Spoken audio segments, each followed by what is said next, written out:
Not too long ago, I saw a Facebook meme with just to try to be humorous. It says that scientists have recently discovered a new plot to Hallmark movies. Now, if you know the kind of genre of the Hallmark movies, particularly around the holidays, they seem to be the same storyline, different characters, a little different town, a woman that's in the town, a man that moves to the big city, comes back.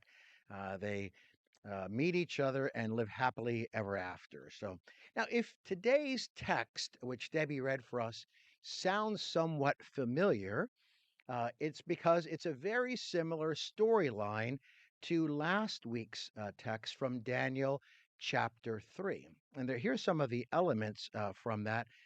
Last week it was three men in the fiery furnace. Remember that? And it had all of the same elements. These people who are faithful in their religious devotion, they are appointed to positions of power by the king and authority. There is jealousy that develops because of these people's appointments.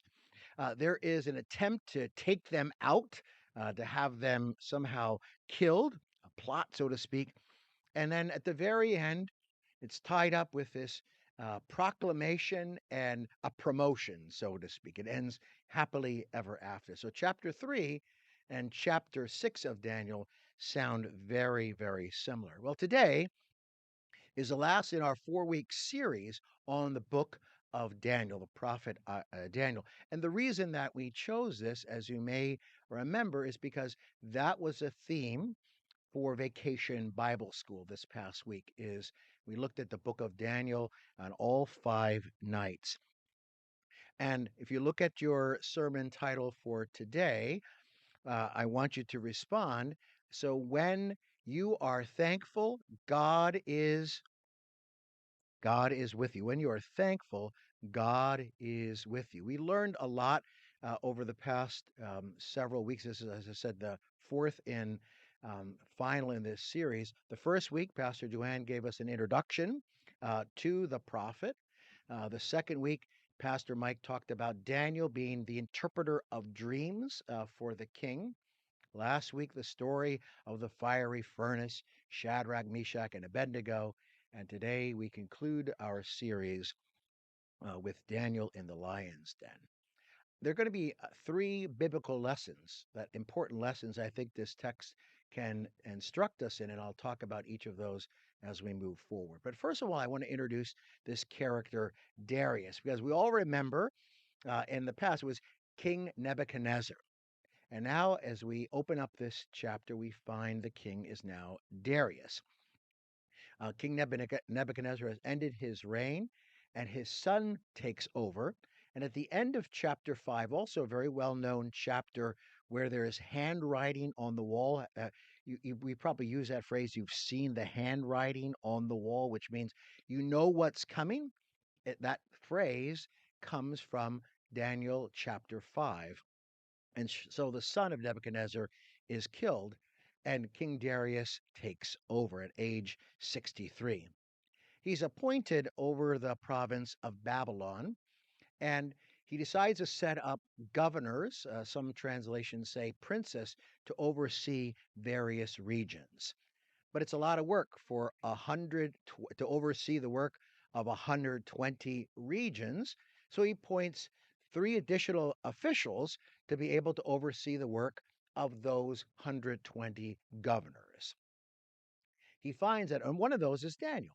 But he finds that Daniel exceeds in his ability. So he decides that Darius is going to appoint Daniel to be the chief official. So Darius is king, and he can have his kingly responsibilities, and Daniel will be kind of the chief operating officer of the kingdom. Well, as you can imagine, this outsider, this imported Jew into this in Babylon, is not well received by those who had hoped that maybe they would be given that position of authority. And there's a conspiracy to be able to find a way to get rid of him. They tried to look at all the details of what he had done, tried to find some flaw in his work, but the text says they were not able. So the only thing that they could think of is to challenge his religious responsibilities. That's what they think, that that's the way they could turn against him. It's interesting by this description of Daniel, as the text puts it. I wonder if people who were looking to find fault in me, what they would come up with, especially there were a group of people conspiring together to find fault. I'm sure they would find reasons to trip me up. But here's what in verse 4 the political opponents decide they could find no ground for accusation, sometimes it's translated, no evidence of corruption, no negligence. In other words, nothing wrong. Here's what I use the Common English version today that you'll find on page 14 and 15 of the bulletin. They could accuse him, they could not accuse him of anything wrong because he was honest and faithful and did everything he was supposed to do. It was not just a matter of not doing wrong in Daniel's life, he was diligently doing everything right. So here's lesson number one from this chapter in Daniel as I see it. Someone is always going to be watching you. And so integrity should always be our goal. Integrity should always be our goal. Thank you for the flyover. We appreciate it very much. Um, you know that at some time you do something, it will be remembered, right? It'll be remembered. The things that you've done wrong and all the good that Daniel did could have been forgotten, except there was nothing that they could find in what he did. So they set out to manipulate the king to establish a brand new law that no one for 30 days could pray to anyone but the king. No other God, no other way in which he could be other than recognized. And so they tried to put restrictions on Daniel's prayer life. Now, Daniel heard about that law, even though they lied to the king that all of the governors, all of the authorities in charge had agreed to this. Daniel is unaware. And remember, he is the chief over all of the governors. But even though they lied, he found out about the law and that it had been signed, and he knew the possible consequences of breaking that law. So, what could he have done? Well, he could not have prayed for 30 days. At the end of 30 days, the law expired. He could have prayed early, early in the morning or late, late at night when no one knew that he was praying to his God. He could have at least closed the windows. He could have done something to make sure no one spotted him doing what he was doing. But he decided to follow the practices that he had done all of his life. Jeremiah 29 talks about when those who are in captivity, they should call out to God and God would help them. And so he's simply following what he knew to be the case for him is to call out to the God that would help to rescue him. He was an act of civil disobedience, as we'd call it today. Now, Daniel could have been very, very busy with all of these affairs of state, so to speak, managing the 120 governors. That could have kept him busy from morning till night, I'm sure. But he took time to pray despite his busyness. It wasn't just a religious observance for him. It wasn't something that he did out of some sense of obligation or duty, but rather it was his lifeline to God. Even in the midst of his busyness, even in the midst of opposition, even in the midst of lots of responsibilities, it was his lifeline to God. So the second lesson here is prayer should be our source of strength. Prayer should be our source of strength. It certainly was for Jesus. You know, time and again, he took time to pray. Even before his arrest, he went to the Garden of Gethsemane and he prayed. Here's just one example of Jesus finding time and making time to preach. It's in the opening chapter of Mark's Gospel, verse 35. Despite Jesus' busyness and the crowds that had gathered around him, Rising very early in the morning, while it was still dark, Jesus departed and went out to a desolate place, and there he prayed. He made time every day to pray, and so did Daniel. He kneels before God as well, and his position of kneeling was simply an act of humility. You know this uh, passage, I'm sure, from Psalm 95. O come, let us worship and bow down. Let us kneel before the God, our Maker. He made sure not only to make time to pray to God, but also knelt before God. Now, Darius's reaction was absolutely amazing. He had not known Daniel for very long, but somehow he felt a sense of kinship and connection, a deep loyalty. So he gives orders that he wrote in this law to have Daniel cast into the lion's den.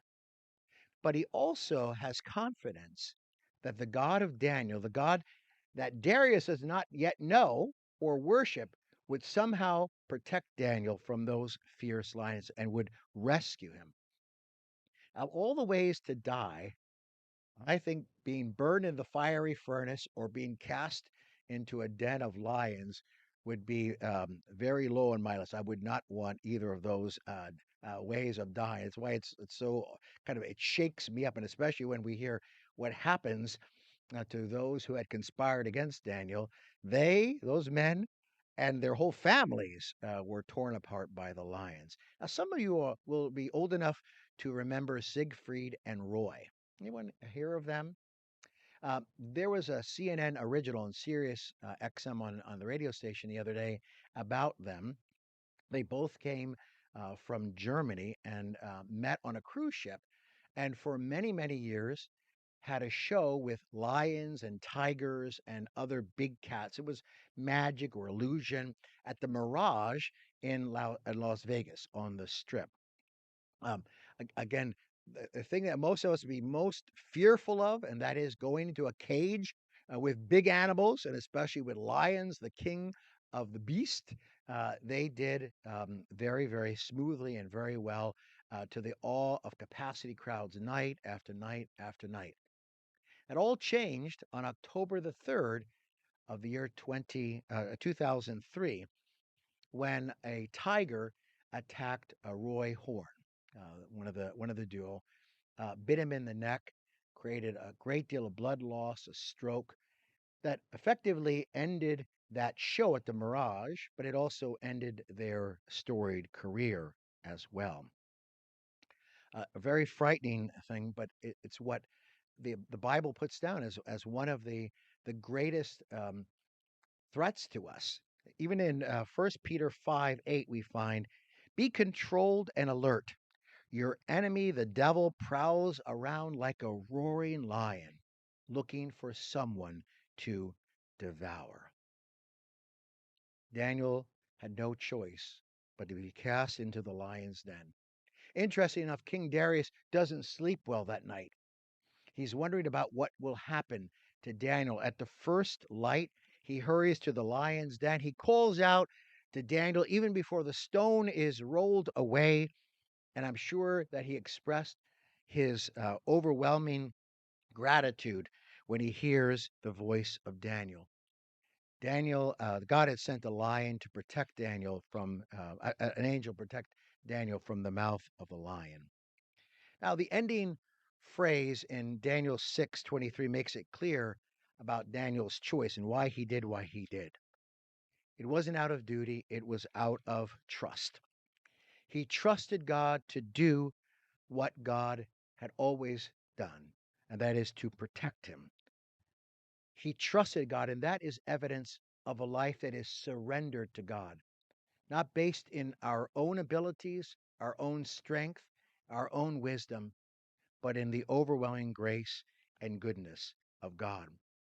And so, the third and final lesson, I think, from Daniel 6 is our choices should reflect our trust in God. Daniel had no idea what he would experience in the lion's den, but I'm sure that he would have thought what all of us thought, this will be the end of his life. But he didn't resist. He put his trust in God and the history of God to protect him. And he knew that God would stand with him. There's a story told about a grandfather who's walking with his grandson one day. How far do you think we are from home? He asked his grandson. The boy said to his grandpa, Grandpa, I don't know. Well, then the grandson asked, Well, where are you? And the boy said, I don't know. Well, the boy chuckled and said, Sounds to me as if we might be lost. The young boy looked up at his grandpa and said, I can't be lost. I'm with you.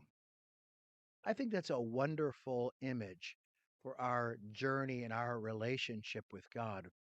Even under the most difficult circumstances, even under the most the trials and temptations of life, we are not lost.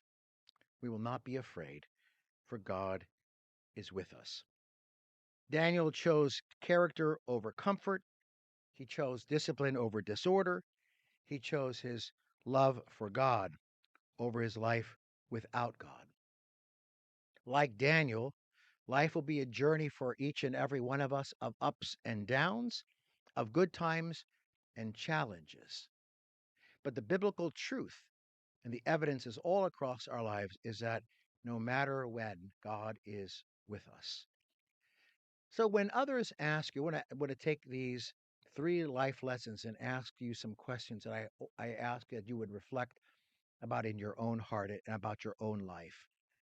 When others are asked about your honesty or your integrity, or if you are a person of the word, their word, how do you think people would respond about you? Would they say, yes, that person, he or she, is a person of integrity, of honesty, a person of their word?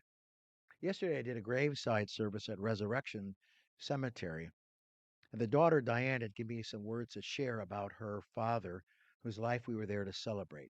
His name was Joe, and she said her dad was a simple man. He lived to age 96, a simple man who had several garages that he worked in or managed or owned over his years. And what people would say about him was that he was an honest, hardworking man. I said to Diane, what a wonderful sum of someone's life to say they were a honest, hardworking person. Secondly, are you a person of prayer? Not because you should be praying, but because you can pray.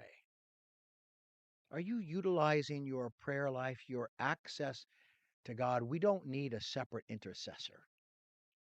We pray through Jesus directly to God. Are you using your prayer life as your lifeline? And finally, what motivates your choices in your life? The choices between right and wrong, between good and evil, something that we should do and something that we should do.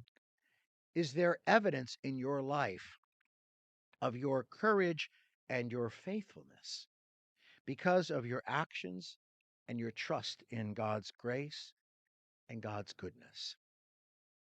What would others say about your honesty and integrity?